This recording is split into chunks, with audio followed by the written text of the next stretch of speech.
Redemptor Dreadnoughts are a more modern interpretation of the Dreadnought that has a greater size, armament, and power.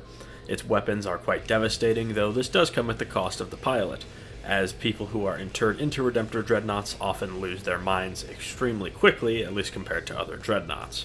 Hello everybody, my name is Spoons Rattling, and today we are covering the Redemptor Dreadnought, one of my personal favorite kits of all of 40k, really. I love the Redemptor, mainly because I like walkers, and it's a huge walker, and it's a Dreadnought. What's not to like? So the Redemptor Dreadnought comes in at 210 points.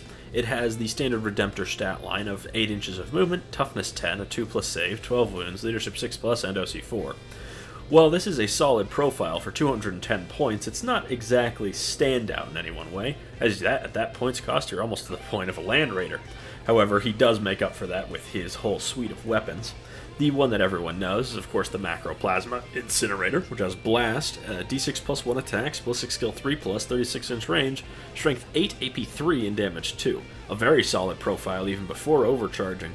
The D6 plus 1 is very nice, and of course Blast helps it deal with hordes, which is one of its weaknesses in melee. When you overcharge it, it of course gains Hazardous, and then it goes all the way up to quite a powerful strength 9, AP 4, and damage 3. While this will still slightly struggle to wound things like Knights or Land Raiders, it is still a very powerful weapon, and any failed saves are going to be felt by whatever, and it is extremely effective against things like Terminators or Custodies. You can, of course, swap it out for the very cool, I do really enjoy, the Heavy Onslaught Gatling Cannon, which has devastating wounds, 12 attacks that hit on 3s at 24-inch range with strength 6, AP 0, and damage 1. A solid enough anti-horde profile. Then, of course, on the chest you can take Twin Storm Bolters, which are twin rapid fire 2 attacks that hit on 3s at 24-inch range, strength 4, AP 0, and damage 1. Then, you can swap those out if you want for the Twin Frag Storm Launchers, which are Twin Link and Blast, D6 attacks hit on 3s at 18-inch range, strength 4, AP 0, and damage 1. Then, under his fist, he can take either an Onslaught Gatling Cannon or a Heavy Flamer. I prefer the Gatling Cannon, which has devastating wounds, 8 attacks that hit on 3s at 24-inch range, strength 5, AP 0, and damage 1. Very solid anti-light infantry fire. And the Heavy Flamer is a Heavy Flamer. Ignores cover, Torrent, D6 attacks, auto hits, 12-inch range, strength 5, AP 1, and damage 1. Solid enough anti-horde, though I'm partial to the Gatling Cannon for that role. Then on top, you can of course take the Icarus Rocket Pod, which has anti-flying, D3 attacks that hit on 3s at 24-inch range, strength 8, AP 1, and damage 2. Of course, this is a solid profile against the likes of Space Marines and infantry all around, and of course, flying targets will really not appreciate this, as it will be wounding them extremely efficiently. It's overall a very solid profile. My preferred loadout is the Plasma Incinerator with underslung Chain Cannon, then the Twin Storm Bolters, and the Icarus Rocket Pod. While I do prefer the Frag Storm Grenade Launcher in terms of profile, I think it's mainly let down by its short range, where all the other ones line up quite well. Then in melee, he has the Redemptor Fist, which is 5 attacks, hit on 3, strength 12, AP 2, and damage 3. This is a really powerful melee profile for tangoing with heavies, as well as the fact that it's just in general very solid for fighting any sort of elite units, though it will struggle against hordes.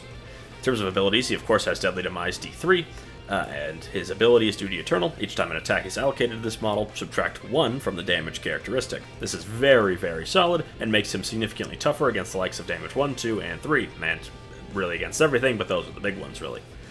Anyways, let's get on to his best use, which isn't too surprising compared to his other contemporaries. They're all quite similar in the fact that they're quite straightforward to use. In terms of best use, I think the Redemptor is maybe not necessarily the best, but he is obviously the middle ground. He is solid at both range and in melee, and in general excels at both, though he does have a vulnerability to getting tied up by hordes, as he only has 12 attacks in melee, or sorry, 5 attacks in melee. But that isn't the biggest problem, given his Icarus pods, Storm Bolters, and Gatling Cannon alongside the Plasma Cannon, as those, his secondary weapons, are very good at killing light infantry, and of course the Plasma Cannon is effective against just about everything. In terms of detachments, Iron Storm is a given that he's a vehicle, so there's buffs for him there, but also I think that Gladius is of course good as always, as has those generalist buffs.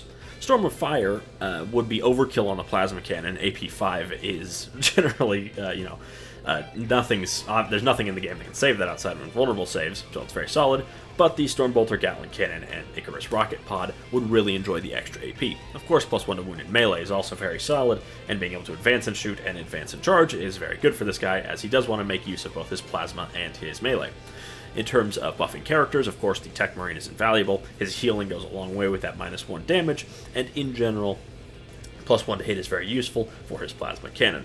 The Plasma Cannon, as I mentioned, is rather general purpose, and though things above toughness 10 he won't be wounding very efficiently, you at least have the solace of knowing that his weapons, any failed saves against that weapon, of course, will be very, very painful to whatever they hit. Anyways, I've been Spoons Rattling. I hope you enjoyed this video. Make sure to like, comment, and subscribe, and I'll see you all next time.